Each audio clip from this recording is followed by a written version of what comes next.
Bueno, entonces hoy vamos a empezar con el romanticismo y nos vamos a centrar en el caso argentino, porque en la América hispana el caso argentino fue quizá el más relevante para el pensamiento, para la difusión del pensamiento romántico. Con la llegada del romanticismo vimos que se produce una reconfiguración conceptual fundamental. Se produce un quiebre a nivel de los lenguajes políticos clave, ¿no?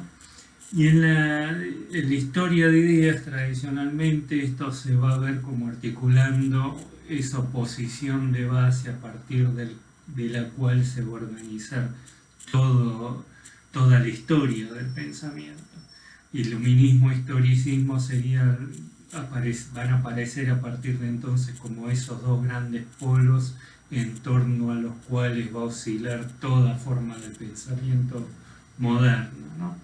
Bueno, y esto va a estar asociado a su vez a una serie de antinomias como la antinomia entre racionalismo y espiritualismo o relativismo, atomismo, organicismo, nacionalismo, cosmopolitismo, etcétera, etcétera, ¿no?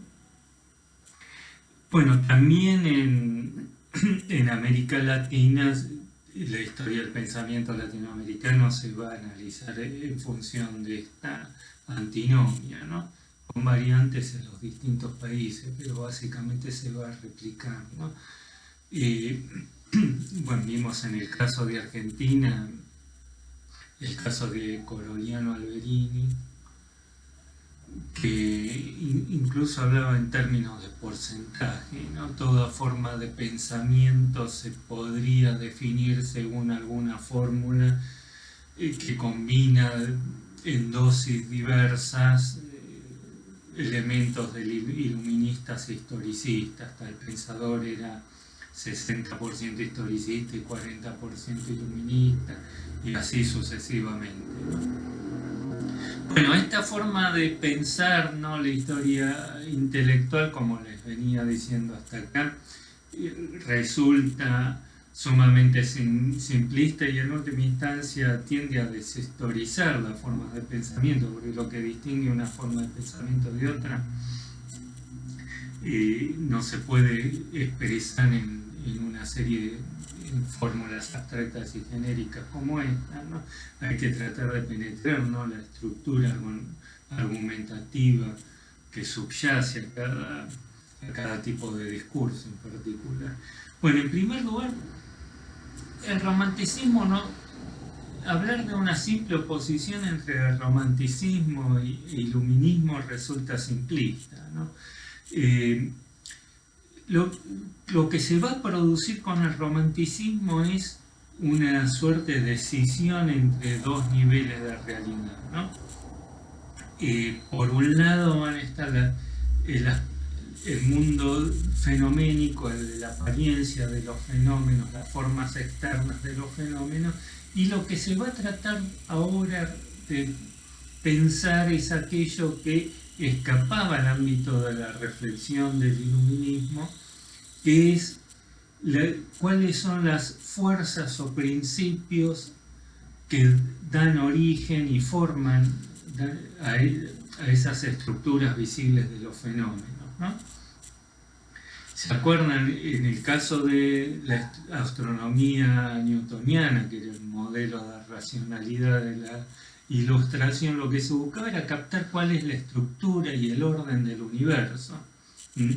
Ahora, cómo eso ha llegado a ser como es, los procesos formativos de los fenómenos escapaban al plano de la razón en principio, se lo remitía a una causa última que era trascendente, ¿no? Bueno, el romanticismo, el idealismo, el pensamiento del siglo XIX ahora va a tratar de pensar el problema de los orígenes, ¿no? Cómo se forma y cómo se van transformando históricamente. Y esta es el otro gran diferencia con la ilustración. La ilustración, para poder pensar el orden y estructura del universo según leyes de tipo universal tenía que excluir la hipótesis del cambio. No había, el cambio solo era una transformación en el interior de la estructura del mundo, ¿no? No había pensamiento evolucionista en el sentido moderno, en términos, ¿no? Bueno, lo que va a caracterizar entonces ahora el pensamiento del siglo XIX, la gran transformación que se produce es, bueno, en primer lugar, la idea evolucionista. ¿Se acuerdan? En la biología, sobre todo en la embriología, la ilustración pensaba en términos de mero desarrollo de caracteres ya preformados originalmente en el embrión. El proceso generativo de los embriones ya estaba perfectamente constituido en sus orígenes y era solo un proceso de crecimiento producto de la ingestión de alimentos, ¿no? Ahora, con la idea evolucionista aparece la idea de que los embriones se van transformando a lo largo de su proceso generativo y aparece un concepto de evolución como una serie de estadios lógicamente correlacionados en el curso del cual van apareciendo, surgiendo nuevas formas que no estaban originalmente en el embrión, ¿no?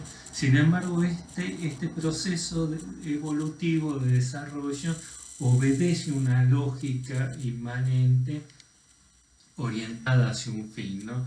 Que es el desarrollo del individuo humano adulto, ¿no? O de la especie que corresponde en cada caso, ¿no? Entonces lo que hay es una idea evolucionista y teleológica. Ese proceso evolutivo obedece a ciertos principios, a una suerte de programa genético que se va desenvolviendo de manera lógica a través de estadios sucesivos hacia un estadio final, que es el objetivo hacia el cual tiende todo ese desarrollo. El otro punto fundamental es que busca un radical inmanentismo. Como vimos, el pensamiento ilustrado en última instancia presuponía una causa primera que remitía más allá del universo de lo asequible por la razón. Como dice Deleuze, para los siglos XVII y XVIII, solo lo infinito podía ser fundamento de lo finito. En el siglo XIX se produce ese gran quiebre, ¿no? Que lo finito contiene dentro de sí su propio fundamento. Aparecen acá lo que Foucault llama los trascendentales objetivos. Él habla de lenguaje, trabajo y vida. Pero bueno, lo que nos interesa fundamentalmente es este concepto de vida, ¿no? Que aparece nuevo, que está estrechamente relacionado con el concepto de historia, que habla Koselleck también para este mismo momento, ¿no? La idea de vida también de historia condensa estos atributos, que es un proceso evolutivo de naturaleza teleológica que se oriente hacia la realización de un fin último, pero también lo que se busca es un radical inmanentismo. Entonces no hay nada colocado por fuera de los propios procesos generativos, los propios principios evolutivos inmanentes a los fenómenos. La historia, la vida es un proceso inmanentemente generado, ¿no? Lo que define justamente, lo que aparece de nuevo, es esta distinción radical entre el mundo de los seres vivos y el de los seres inanimados. Lo que distingue a los seres vivos es esta capacidad de autogeneración y autotransformación, ¿no? Bueno, les decía, como la historia entonces pasa a ser como un sistema cerrado sobre sí mismo, no hay nada que pueda venir desde afuera de la historia a producir un cambio. Y por eso esto no niega, digamos, el accionar subjetivo, pero el sujeto puede tratar de modificar la historia, pero solo en la medida que conoce y es capaz de desarrollar aquello que se encuentra ya inscrito en el propio curso evolutivo de la historia como una alternativa potencial de desarrollo. No puede no puede violentar las leyes de desarrollo de la historia como no puede violentar las leyes de la física. Yo no puedo pretender que si suelto esta lapicera no se vaya a caer. Bueno, lo mismo ocurre con la historia. Es necesario conocer cuál es la lógica de desenvolvimiento de la historia, en todo caso para guiarla, ¿no? El sujeto puede acelerar o frenar ese desarrollo, pero no puede pretender crear algo de la nada, ¿no? Algo que no esté ya inscrito en el propio lógica de desarrollo de la historia, ¿no? Bueno, estos conceptos de vida e historia va a ser fundamental. No necesariamente, volviendo a uno de los grandes puntos que quedaban pendientes antes, que es el problema de cómo se constituyen las naciones, ¿no? La idea no es que no haya una idea de pacto social. El romanticismo no necesariamente niega la idea de pacto, pero se coloca en última instancia a espaldas de la Ilustración, pensar cuáles son las premisas, los presupuestos para ese pacto. ¿Qué es aquello que el pensamiento ilustrado no puede responder debido a la naturaleza genérica y abstracta del sujeto del pacto? ¿Qué es lo que lleva a ciertos sujetos a pactar entre sí y no con otros? En última instancia, ¿qué es lo que constituye una nación?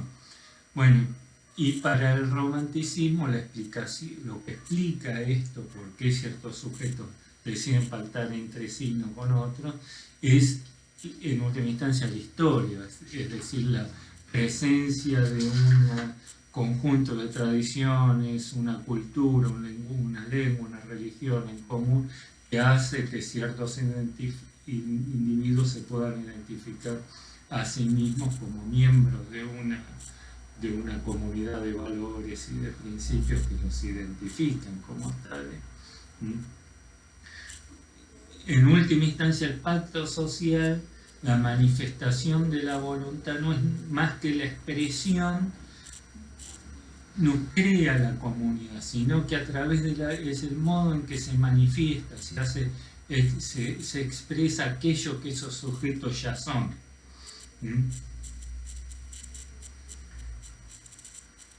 No puede ser una creación puramente arbitraria una nación, no se puede pretender crear una nación que no se funde en alguna cierta comunidad de valores preexistentes y que identifique ese grupo humano como una auténtica comunidad, una nación, ¿no? Bueno,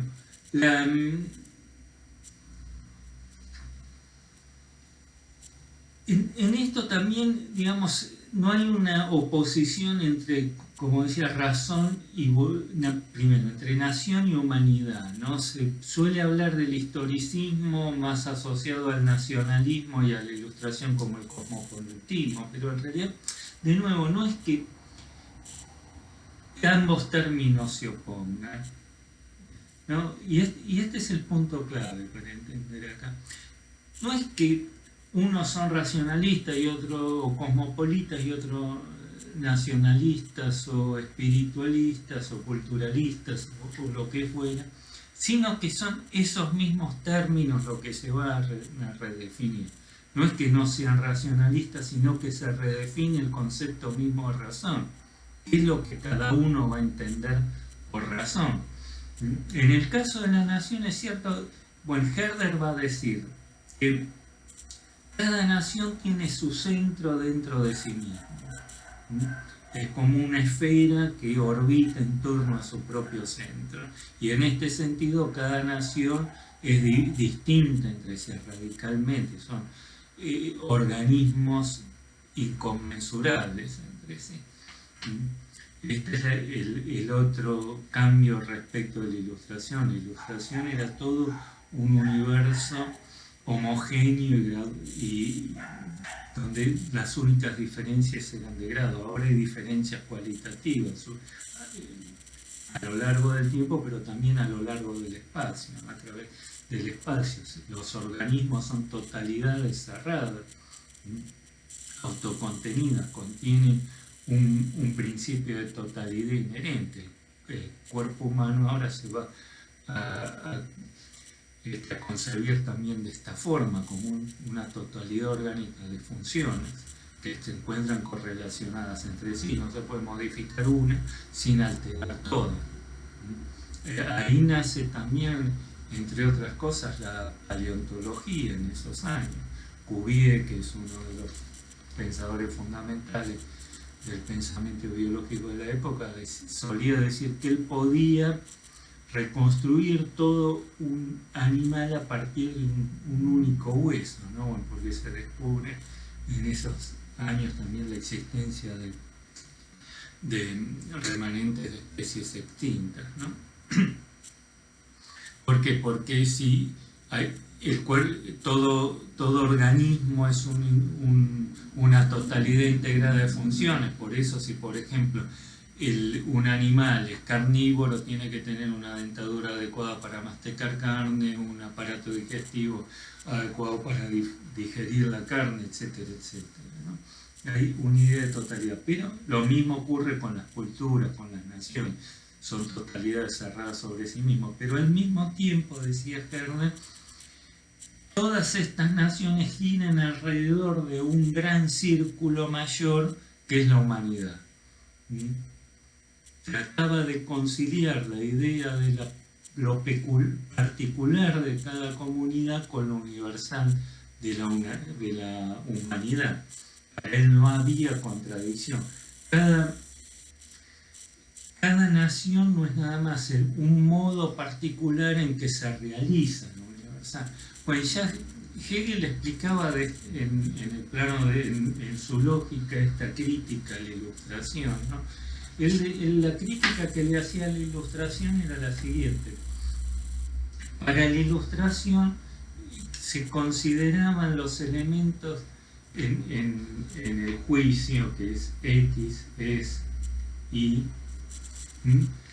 X es Y. Para la Ilustración pensaba que el juicio por el cual se vinculaba un sujeto con su predicado, el vínculo era meramente contingente, que articulaba dos entidades que preexistían entre sí. Por ejemplo, la rosa es roja, digamos, la rosa existe con independencia de sus atributos, ¿no? Solo establece un vínculo contingente entre dos entidades originalmente distintas entre sí. Para Hegel, en cambio, el sujeto no es más que el modo en que se manifiesta. No es distinto a sus atributos. Es el predicado justamente lo que nos dice lo que el sujeto es. Y en última instancia, los distintos predicados que van apareciendo no son nada más que los modos de automanifestación, de expresión de ese sujeto. Es el concepto el que se despliega en la serie de sus predicados. El concepto desprendido de sus atributos es un concepto vacío. Es justamente esos atributos. El sujeto no es nada más que ese conjunto de atributos a través del cual se manifiesta. Bueno, lo mismo ocurre en el plano de la historia. No hay una razón por fuera del modo en que ésta se expresa concretamente a lo largo de la historia. Y solo se nos revela qué es la razón en el modo en que esa se expresa y se despliega temporalmente a lo largo de un curso histórico, ¿no? No hay forma de acceder, no se puede acceder a la razón a través de la pura abstracción, sino que solo se la puede comprender a partir de los modos de su manifestación empírica, progresiva, a través de ese curso evolutivo que constituye la historia, ¿no? Bueno, estas consideraciones preliminares para ver por qué bueno, la interpretación del pensamiento de la generación del 37 resulta problemática si pretendemos interpretarla como ha sido tradicionalmente la historia de ideas a partir de esta oposición entre iluminismo y romanticismo como expresión de esa suerte de antinomia eterna entre la razón, el espíritu, entre nación y humanidad, etcétera, etcétera, ¿no? Bueno, esta, como les decía, es cómo ha sido interpretada tradicionalmente, y sobre todo porque esto va a tener una traducción política en el contexto más preciso en que se produce la erupción de la generación del 37, ¿no? Digamos, la oposición entre iluminismo y romanticismo a su vez va a ser paralela a la oposición entre esos dos grandes partidos que existían en ese momento en la Argentina, que entre unitarios y federales, entre unitarismo y rosismo, básicamente. Y en esto, bueno, la polémica va a estar dada, primero, si cada uno de los distintos autores que formaban de la generación del 37 eran más iluministas o más historicistas, tenía que ver con el hecho de que si eran más unitarios o más rosistas o antirrosistas.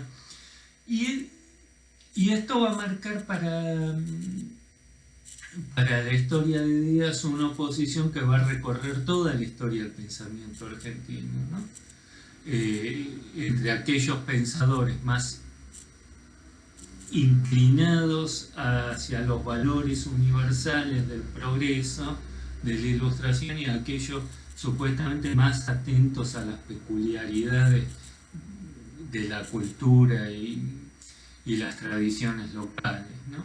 Y bueno, en esto la disputa se va a dar básicamente tanto entre liberales y revisionistas, todos van a partir de la misma antinomia, solo que van a invertir las valoraciones. Para unos el unitarismo va a ser democrático, progresista, y el rosismo autoritario, dictatorial, y para otros va a ser a la inversa. El rosismo va a ser una expresión más afín a las necesidades y los intereses populares, y el unitarismo va a ser una ideología extraña, exótica y en última instancia expresión de una racionalidad occidental opresora, etc., ¿no? Pero el esquema de base va a ser el mismo, más allá de cómo va a connotarlo éticamente cada una de estas corrientes. Como decía, bueno, Alberdi se va a ubicar en esto, en el centro de las disputas, ¿no? Como decía Fermín Chávez, uno de los principales exponentes de la tradición revisionista en Argentina, que no tiene nada que ver con el revisionismo que hablábamos antes de Hegel o algo muy distinto, ¿no? Bueno, decía Fermín Chávez, Alberdi fue una permanente oscilación entre el historicismo que lo aproximaba al país y a su pueblo y las abstracciones del Aufklärung, la ilustración, que penetró y alienó la vida espiritual argentina al finalizar la primera década de la Revolución de Mayo, ¿no? Bueno, como les decía, toda la discusión en la historia de las ideas en Argentina va a girar en torno a esta oposición, y el momento crítico ahí en el cual se va a centrar los debates va a ser el paso a la oposición de Alberdi, cuando, bueno, en el 37 él estaba más bien cercano al rosismo, y en el 38, al año siguiente, ya marcha al exilio y se une a los unitarios o los opositores a Rosas, ¿no? Bueno, y para toda una corriente de pensamiento esto va a marcar el momento crucial, ¿no?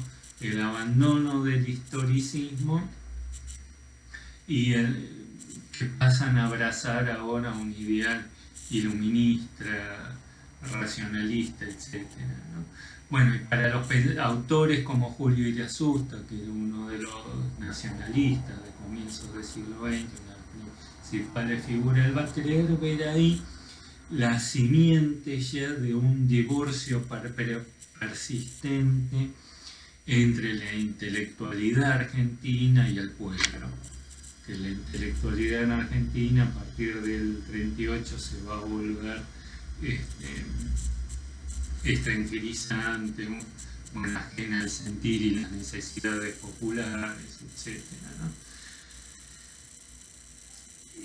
Pero en realidad, bueno, ambas posturas extremas, digamos, no van a ser las más transitadas. En general, el grueso de la historiografía de ideas en Argentina va a situarse en una suerte de punto intermedio, diciendo que la generación del 37 va a ser una suerte de formación ecléctica, donde se van a combinar de manera más o menos inestable ambas tendencias, el iluminismo y el historicismo, ¿no? Bueno, una visión muy influyente es la de José Luis Romero, que decía que básicamente la generación del 37 no va a ser lo opuesto a la generación ilustrada de Rivadavia, sino que va a introducir un principio de realidad ausente en la generación ilustrada, que va a tratar de... La generación ilustrada va a estar enfocada exclusivamente en aquellos valores y principios democráticos universales, pero va a perder de vista cuál es la naturaleza, las características del medio específico, concreto de su aplicación, y que la generación del 37 va a venir a introducir un principio de realidad de la necesidad de adecuar esos principios abstractos, democráticos, racionalistas, genéricos a la realidad concreta del Río de la Plata, ¿no?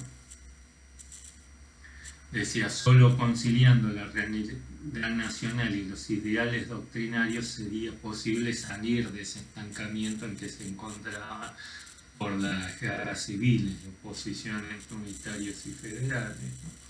Bueno, Corigliano Alberini, que como ya les decía, va a definir esto en una fórmula que va a ser muy popular también, que decía que la generación del 37 va a ser iluminista de fines, historicista en los medios, es decir, que va a compartir con la generación ilustrada los principios democráticos, universales de la razón, pero va a tratar de utilizar o tratar de acceder a un conocimiento empírico más concreto de la realidad local para adecuar esos principios a esa realidad, ¿no?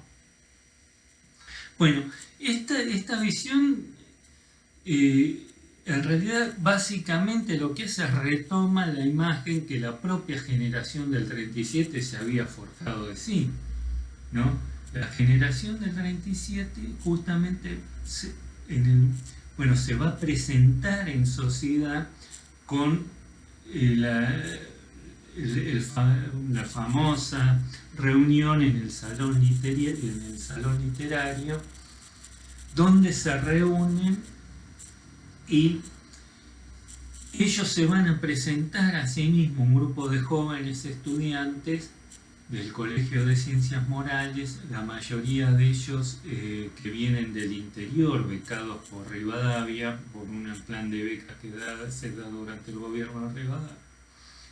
Y van a irrumpir entonces con este proyecto, presentarse como una tercera fuerza que pretende superar las antinomias existentes en ese entonces en el Río de la Plata entre liberales, unitarios y federales.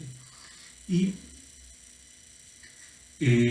Bueno, la crítica que van a hacer ellos justamente es que básicamente van a hacer lo mismo que decía Romero, ¿no? Que ellos comparten los ideales democráticos, la razón, etcétera, pero le critican a los unitarios que no ven, no son capaces de entender la necesidad de adecuar esos principios a la realidad local, ¿no? Bueno, ahí va a haber tres discursos se van a hacer. Bueno, el primero es el de Marco Sastre, que es el más cercano a Rosas en ese momento. El de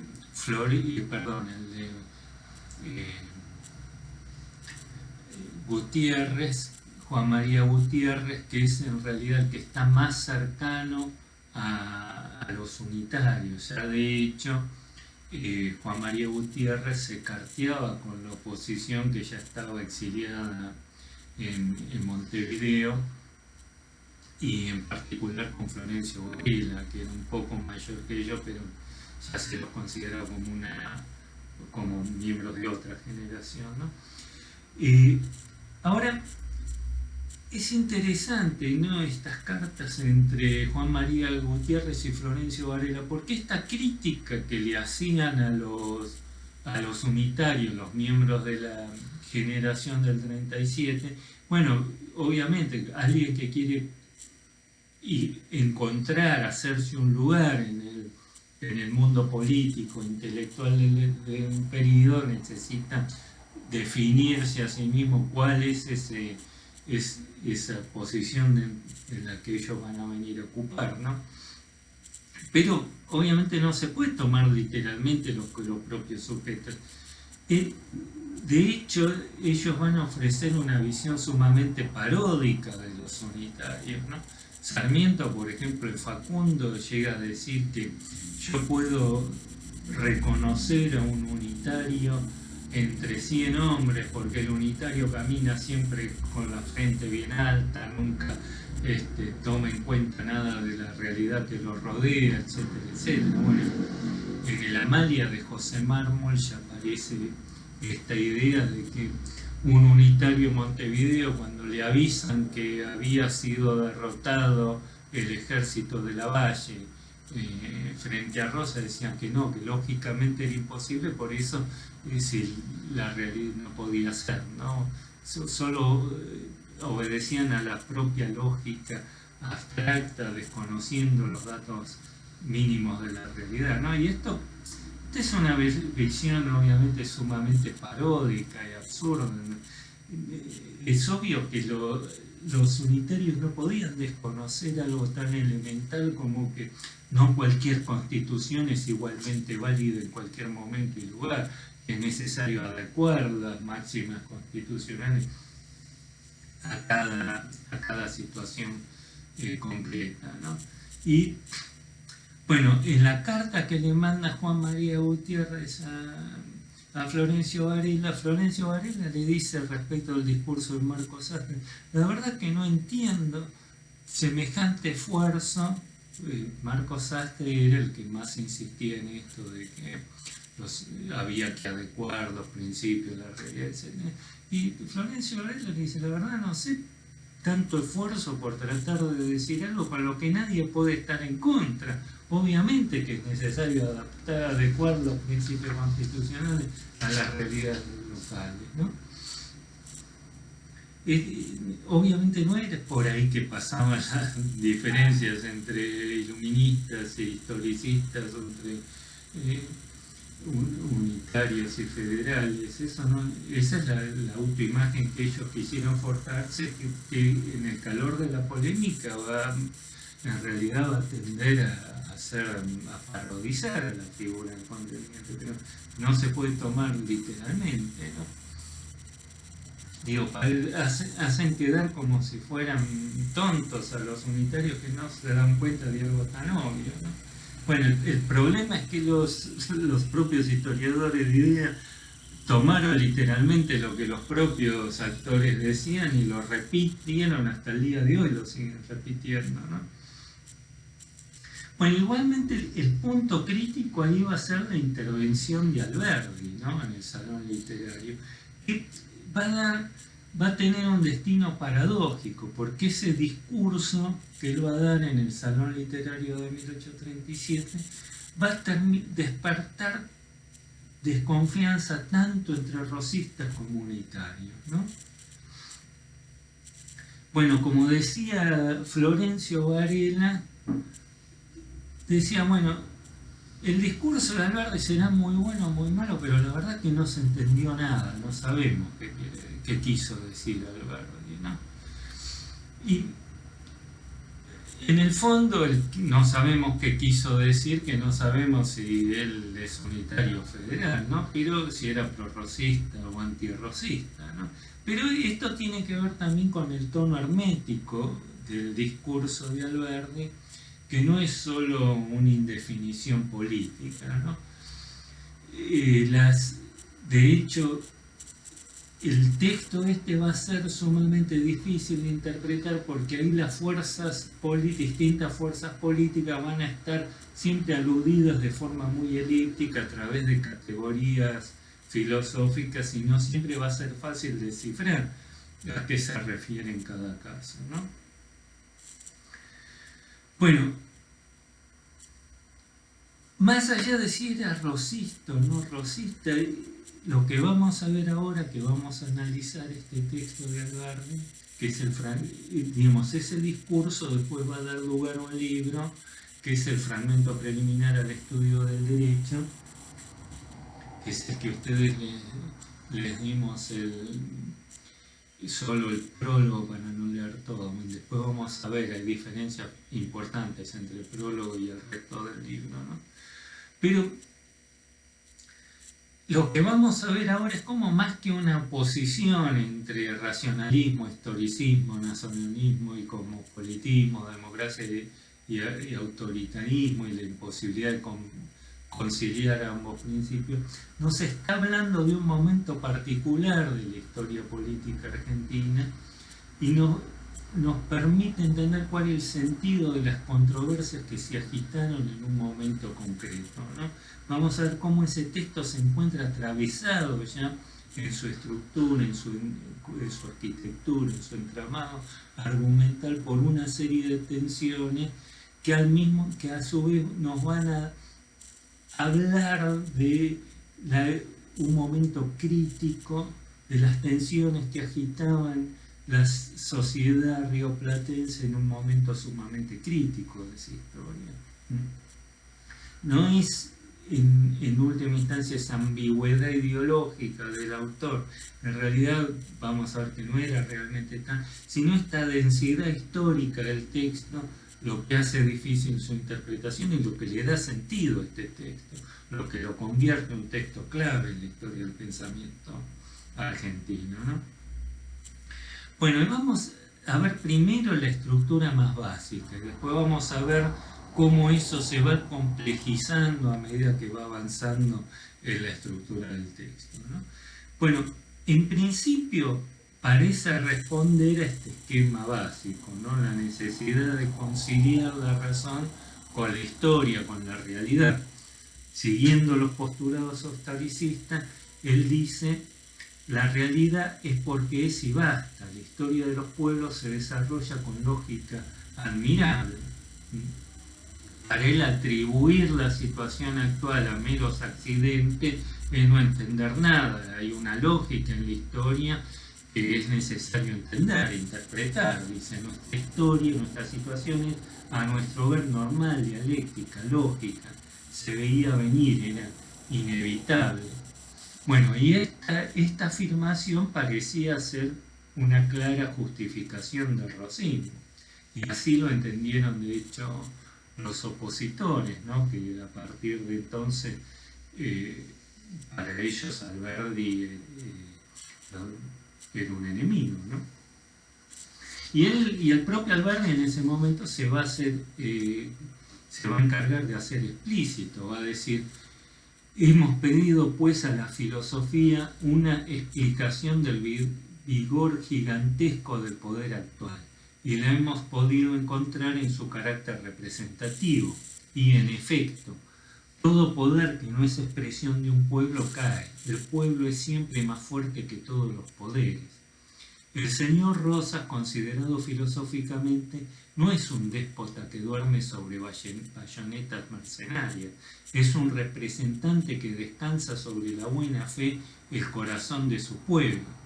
Entonces, el secreto del poder de Rosas es su carácter representativo. En última instancia, la fuerza de Rosas emanaba del hecho de que encarnaba la voluntad general. Para él negar esto, como decía que hacían los unitarios, es pretender impugnar los hechos a partir de la pura razón, en nombre del principio tomado o vaya a saber de dónde, ¿no? Digamos, esta interpretación, entonces, lectura del fragmento preliminar como un texto prorrosista, no es arbitraria, ¿no? Obviamente tiene fundamentos en el propio texto, pero así todo es una interpretación parcial, porque también en el propio texto podemos encontrar citas que den lugar a una interpretación opuesta. De hecho, él a la voluntad general le va a oponer a su vez la razón absoluta, que dice que es superior a la voluntad, principio divino, origen único de todo poder legítimo sobre la tierra. Bueno, y así concluye, ¿no? Dice, el pueblo no es soberano sino de lo justo.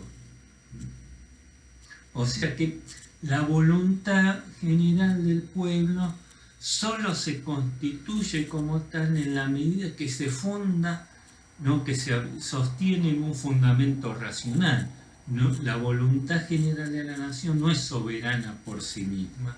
No todo lo que... no toda expresión de la voluntad popular es auténticamente una voluntad general. Para poder constituirse como tal, debe fundarse en la razón, ¿no? Entonces aquí aparece esta idea, ¿no? de la necesidad de un vínculo entre razón y voluntad, ¿no? Entre racionalismo e historicismo, y en última instancia aparece esta idea de que la generación del 37, la joven generación, representaría justamente el punto de intersección entre estos dos principios opuestos.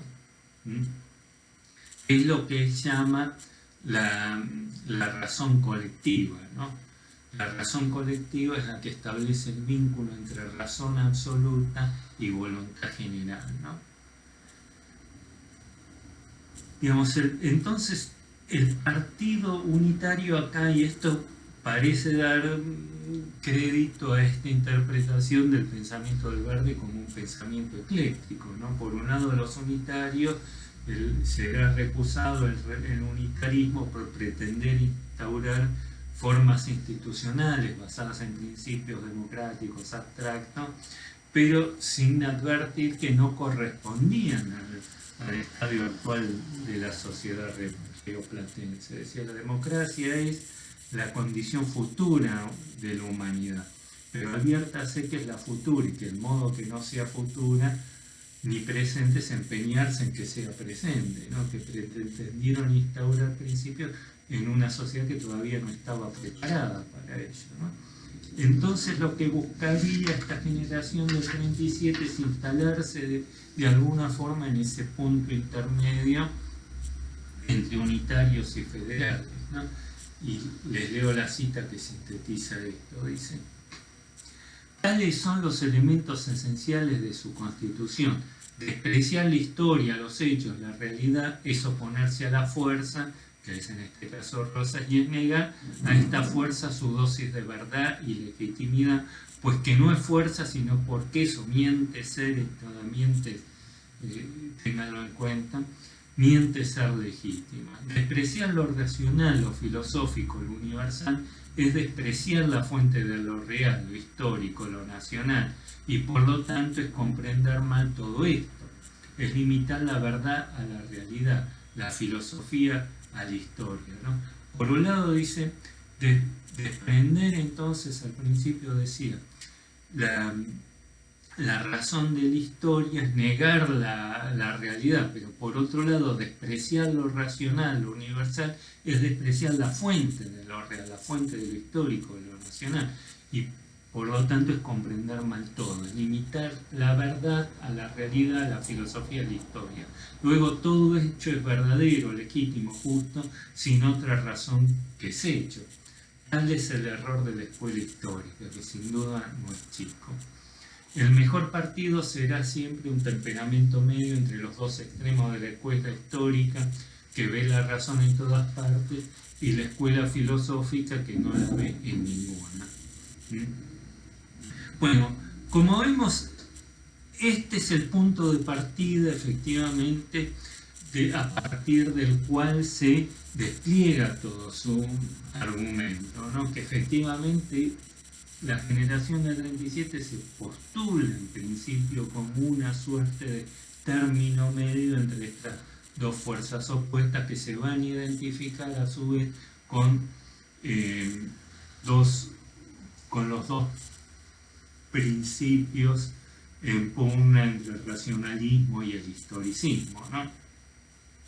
Ahora, en esto hay que empezar a establecer ciertas distinciones y matices, ¿no? En primer lugar, porque no necesariamente la ambigüedad ideológica se puede relacionar estrictamente con un eclecticismo filosófico, porque no hay una correlación unívoca entre matrices filosóficas y sus consecuencias en el plano político e ideológicas, ¿no? Bueno, y la invocación a la razón que él hace en realidad no necesariamente ya es un concepto, el concepto ilustrado de la razón, ¿no? Sino que bueno, el gran problema que plantea esta idea de que la generación del 37 busca conciliar la razón con la realidad o con la historia es que presupone ya que la razón y la historia fueran dos términos separados que es necesario conciliar. Y ya para la generación del 37, para el pensamiento historicista, esto no es así. No hay una razón por fuera de la historia misma. La razón, de nuevo, como el caso del sujeto que se muestra en sus atributos para Hegel, no es distinto en el modo en que se expresa y se materializa en la propia realidad. No son dos entidades separadas, razón e historia, sino que la razón es ella misma siempre histórica, ¿no? Hay un vínculo inmanente entre razón e historia que no se puede quebrar. Él dice, la fuerza y la razón se suponen mutuamente. Bueno, a partir de acá entonces tenemos diseñado cuál es el marco más general a partir del cual se despliega el argumento de Alberti. Pero ahora vamos a ir viendo, vamos a parar ahora aquí, vamos a ir viendo cómo esto se empieza en el propio texto, se va a ir problematizando a partir que lo llevan a Alberti a hacer una serie de desgloses categoriales, introducir una serie de categorías nuevas y que en el fondo acá es en esa serie de desgloses donde se va a poder observar cómo se traducen en el texto esas tensiones que están en ese momento produciéndose en la propia realidad política en el Río de la Plata, ¿no? Cómo este documento si sirve de algo más que de expresar alguna fórmula genérica, un punto dentro de esta fórmula genérica, es un documento clave, un testimonio clave para entender cuál era la naturaleza problemática, la serie de tensiones que se están produciendo en un momento histórico particular, como fue el periodo de ascenso de Rosas al poder, ¿no? Y la lucha entre federales y unitarios, ¿no? Bueno, Dejamos acá y volvemos en un ratito y vemos cómo entonces vamos a tratar de ver cuál es la estructura más precisa del argumento que subyace a este trabajo, a este texto de Alberti.